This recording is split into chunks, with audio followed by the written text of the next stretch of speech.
Dinas Koperasi dan UMKM Kota Denpasar menggelar monitoring dan pembinaan terhadap 100 koperasi di Kota Denpasar, yang salah satunya Koperasi Sidi. Monitoring dan pembinaan dilaksanakan di kantor Koperasi Sidi di Sanur, Denpasar Selatan.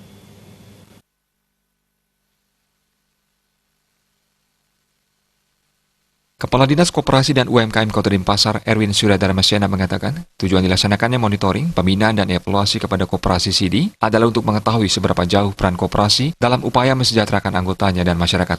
Koperasi yang dimonitoring adalah koperasi yang mendapatkan pinjaman ataupun dana hibah dari pihak ketiga. Di Kota Denpasar terdapat 100 koperasi yang mendapatkan dana dari pihak ketiga.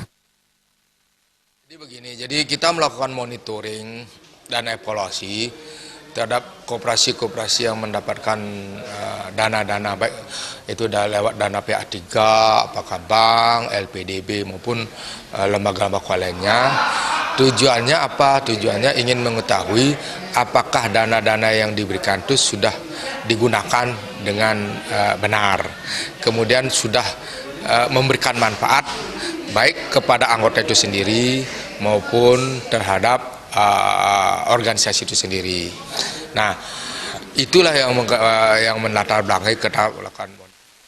Sementara itu, Ketua Koperasi Sidi, Iwayan Murdana mengharapkan pemerintah bisa secara rutin melaksanakan monitoring, pembinaan, dan evaluasi kepada koperasi, khususnya yang ada di Kota Denpasar, sehingga koperasi bisa mewujudkan cita-cita awalnya sebagai penggerak ekonomi kerakyatan untuk menciptakan masyarakat yang sejahtera. Penggunaan dana dari pihak ketiga, Koperasi Sidi sudah menggunakannya sesuai dengan prosedur yang ada. Selama ini, dana tersebut sudah tersalurkan sebagai kredit kepada anggota dan belum menemui permasalahan yang berarti.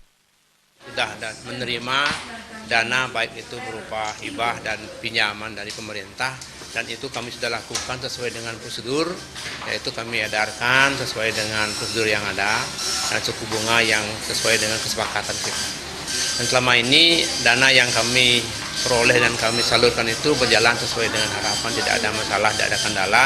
Nah, ini dikarenakan karena pada saat kami menyalurkan itu sesuai dengan prosedur, sesuai dengan arahan daripada pemerintah selaku pembina, sehingga itu yang kami laksanakan, sehingga sampai saat ini semua dana yang kami terima, yang kami salurkan dalam bentuk pinjaman berjalan sesuai dengan harapan. Yang selanjutnya kami juga dari induk koperasi, di samping kami monitoring dari pemerintah, nama ini Dinas Koperasi, kami juga secara intens, secara terus-menerus melaksanakan pengawasan, baik dilakukan oleh pengawas yang ada di internal, baik itu dari audit independen.